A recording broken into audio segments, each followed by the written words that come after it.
Hello বন্ধুরা, তোমরা কেমন আছো? আমি তো আছি মোটামুটি এই গরমে। তো যাই হোক, ছেলে বললো মা আমি তো আইসক্রিম খাওয়ালা, এবার একটু কুলফি খাওয়াও।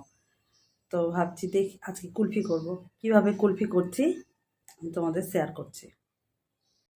কুলফি করতে লাগছে, আমি হাফ লিটার দুধ নিয়েছি, আর 2 পিস পাউরুটি, চিনি নিয়েছি বড় চামচার 4 চামচা চিনি, কাস্টার্ড পাউডার নিয়েছি ছোট চামচার 1 চামচা ভর্তি করে কাস্টার্ড পাউডার, আর কয়েকটা কাজু, আর ছোট এলাচ লাগে, ছোট এলাচ আমার কাছে নাই, আমি পরে পাউরুটি চিনি, এই যে পাউরুটির লাল অংশটা আমি কেটে ফেলে দিয়েছি, পাউরুটি চিনি আর কাজু আর ছোট এলাচ বললাম তো আমার কাছে নাই। তো যাই হোক, এই 3টা জিনিস আমি মিক্সিতে এখন গুঁড়া করব। মিক্সিতে আমি গুঁড়া করবো পাউরুটি চিনি আর কাজু বাদামটা। এই যে গরম দুধ দিয়ে আমি কাস্টার্ডটা একটু গুলিয়ে রাখলাম।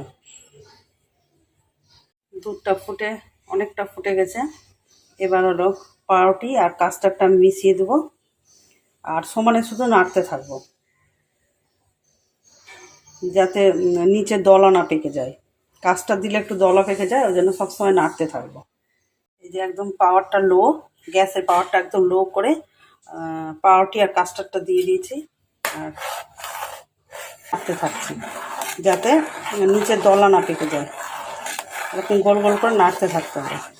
এরকমভাবে করে উঠছে যখন, পাওয়ারটা কিন্তু একদম লো করে দিয়েছি আমি। এই যে গাঢ় হয়ে গেছে একদম।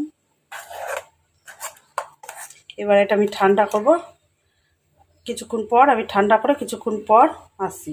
ফ্রিজে রেখে ঠান্ডা করব না, এমনি বাইরে রেখেই ঠান্ডা করব।